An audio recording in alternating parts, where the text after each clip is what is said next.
and here. In our little... Thanks again. Now,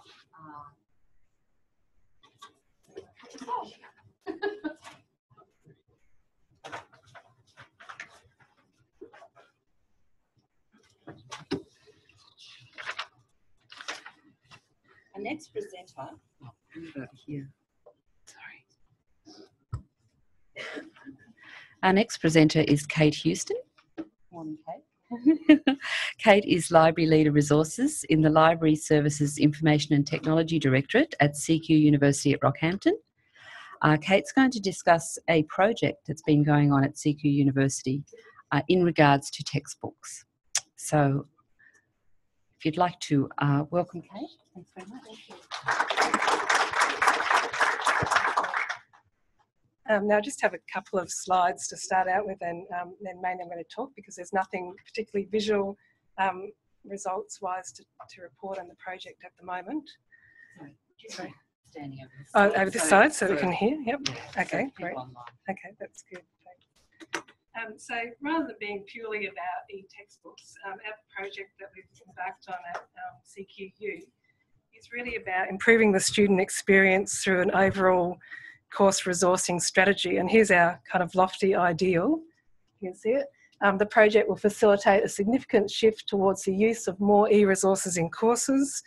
The ultimate aim is to provide students with more flexible and less costly access to course resources, while at the same time maintaining quality of learning outcomes. This will also result in a significant reduction in the reliance upon number of and cost of physical textbooks. So that, if we can achieve it, will be great. I just thought I'd give you a bit of context around, I'm not sure if everyone is familiar with CQU and its rapid expansion of locations. So here we go. CQU at the moment has 13 library locations with physical books in them since the merger with our local regional TAFE last year. So we have 13 libraries, but we have actually got many more locations and they're kind of popping up all the time. So in that, I guess in a library context, this has created lots of problems for us with textbooks. So we never have enough copies, they're travelling around the countryside. We just can't keep up with the demand from students to have textbooks on the shelves in our libraries. And of course, 50% of our students are actually distance students. So we can't easily provide any sort of service relating to textbooks on reserve or anything for them to use. So there's been a lot of feedback from students, and we've had focus groups and so on feedback from students saying we want more access to textbooks in libraries. Students have been providing feedbacks to our lecturing staff and to even the Vice-Chancellor as he's going around the countryside saying we want more textbooks in libraries, we don't want to buy textbooks. We particularly don't want to buy textbooks if they're not heavily used within the courses. So I guess that's common at all universities and nothing new about that, I guess, in that context. But it's really led to the university's executive asking the library and other places in the university to look at what we can do to change this situation.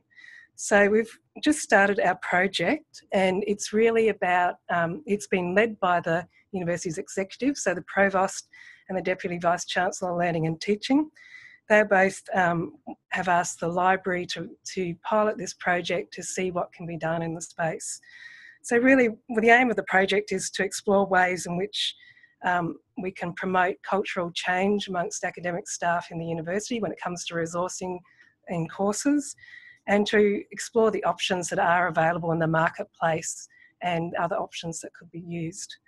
So obviously we could go out and convert our textbooks to e-versions, but as everyone knows, that's highly problematic and highly unlikely to happen in a hurry. And if it did, it would cost the university a very large amount of money. So it's really about looking at what other options are there. So really, at the moment, there's some programs in the university looking at this. Some things that can be done, like consolidating the number of textbooks in programs. So really looking at what do you need within your program. If we have a core set of textbooks, and can we just have those that the students buy, use them across multiple courses, and make sure they're not having to buy a new textbook for every single course that's not really necessary. There's also looking at alternative resources, and our previous DVC for Learning and Teaching was a big fan of this and did it in his own courses, and that is really about finding a whole range of resources and using those instead of a textbook. So it could be like digitised chapters, journal articles, going out and finding open access resources, ebooks from publishers that do have favourable licensing, might not be a textbook type book, but a different sort of book, using online resources, videos and those sorts of resources, and together making a package within a course that can replace the content of a textbook in some cases, but without making the students buy one or making a specific book. So this project, the aim of the project is to lead onto a university-wide policy in this area. So how far it can be pushed, we'll be reporting back on, I guess, later in the year. So the library's role in the project is really about advocating the concept of this project to the deans and deputy deans. So that's really about going out and getting people on side. And I guess at that level, most of them are really. They think it's a great idea. And then working with some programs. So we've chosen 6 programs at the moment across different schools in the university to work with and try it as a pilot. So we've got senior librarians working with heads of programs and course coordinators across those programs to see what sort of progress can be made in the space. So they're out there advocating advocating the concept, but also providing the help on the ground, working with people to find resources that they could use. And the other part of the library's role in this obviously is in resource discovery, budgeting, purchasing, finding resources from different vendors and resourcing the access provision. So what are the challenges? So the challenges are probably the main part of this presentation, because Jill's sitting in the back and I know there's some people online from CQU, and it's not plain sailing as you can imagine. Academic engagement, as we know, is the most difficult part of this process. So it's easy to get the deans on side, most of them, and think it's a great idea, but it's not so easy on the ground when you're talking to course coordinators teaching multiple courses and writing new ones at the same time, to get them to think about anything to do with changing their textbook or even contemplating the idea. If you want to change existing courses, obviously there's course redesign involved. Most courses, if they have a textbook, are written around that textbook fairly heavily, so you're asking a lot of someone to rewrite their course and redesign it. So they really have to be engaged in the idea before they'll contemplate that. There's some resistance from academic staff about the concept of cobbling together a whole lot of resources. They like the idea of a textbook, and in some cases that might be the most appropriate thing they can have, and it's just one, progressive, week by week. It establishes the concepts that they want to teach. Some people will say it's not pedagogically sound to stop using a textbook and start using different resources. Publishers obviously are also a lot better salespeople than librarians in some cases, and they're running around the countryside persuading lecturers to do the exact opposite. So that's kind of a challenge for us. Open book exams are raised all the time. If we have open book exams, then that's it's a barrier to having e-resources. And that even applies to the students buying their own copies of e-textbooks. And, we know we run into students saying, oh no, I bought the e-version and now I need the print version for my exam, and there's no real solution to that at the time. I guess, no news to librarians, there's a lot of challenges around resource availability.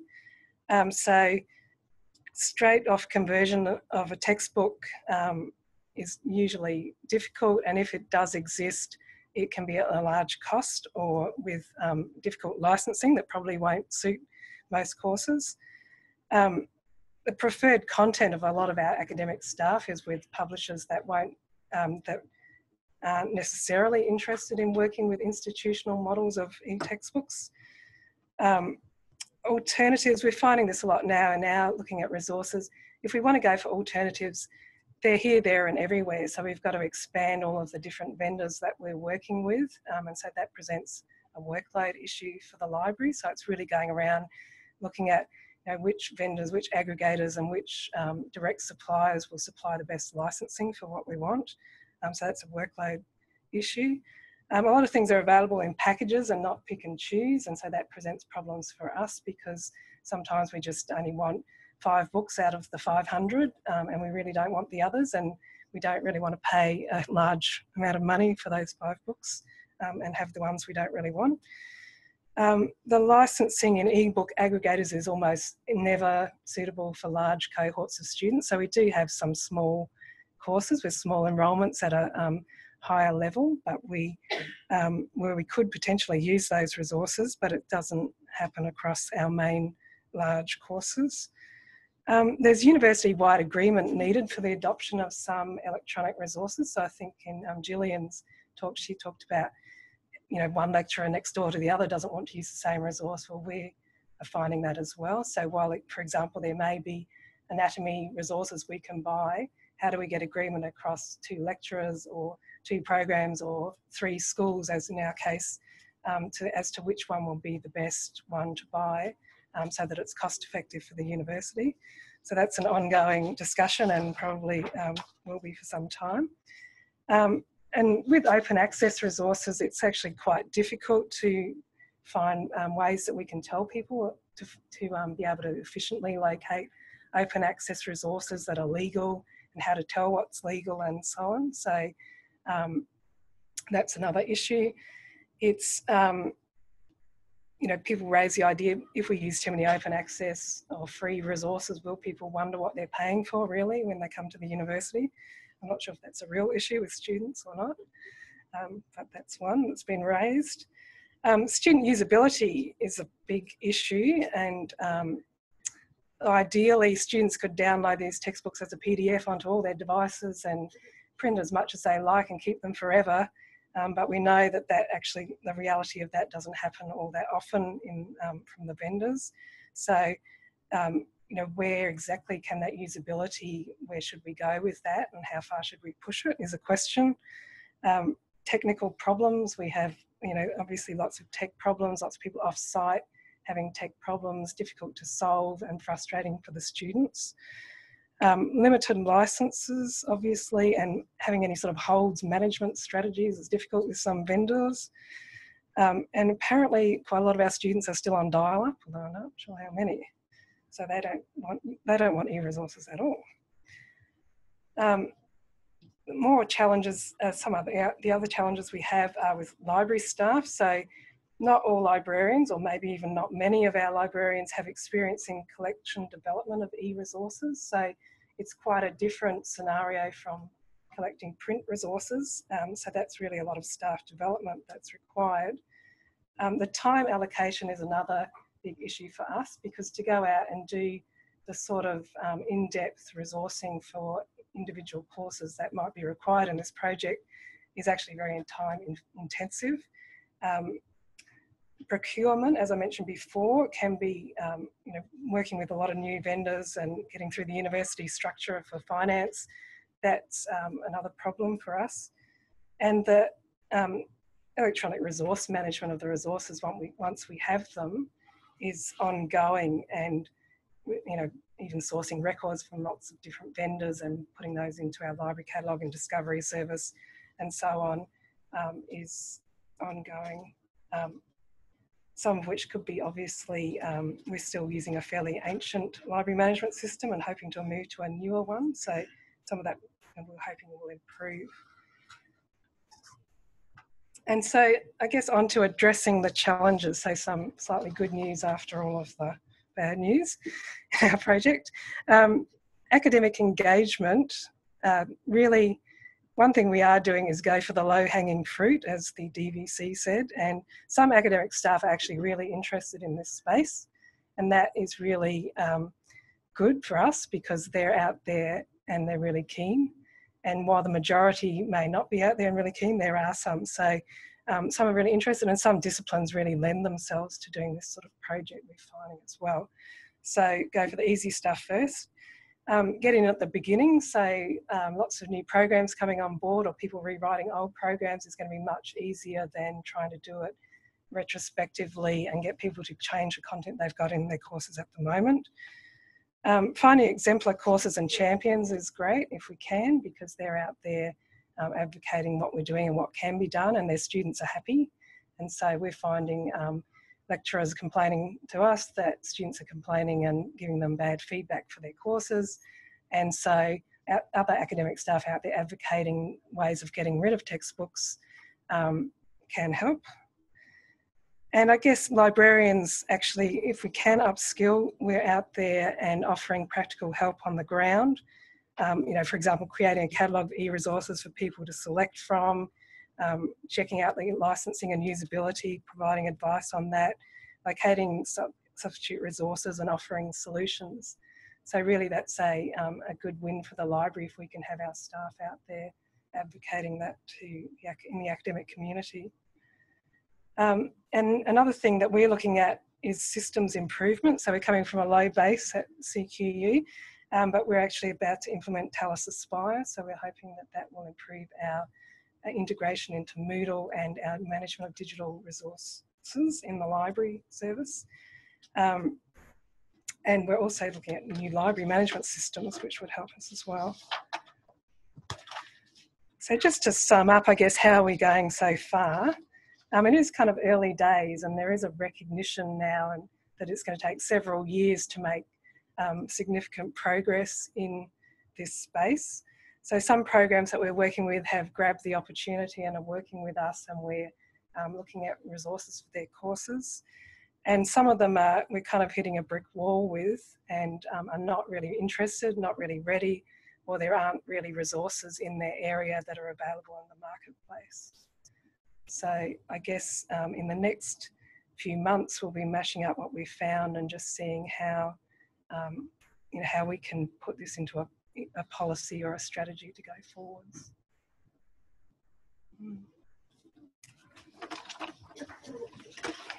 Thanks very much, Kate. You've certainly have got a challenge on your hands, but it sounds like you're up to it. So would you please join me in thanking Kate? And you've got a goodie bag for you too. I've actually, no, what am I using? Sorry, was it? Oh no, I was going to give you a goodie bag.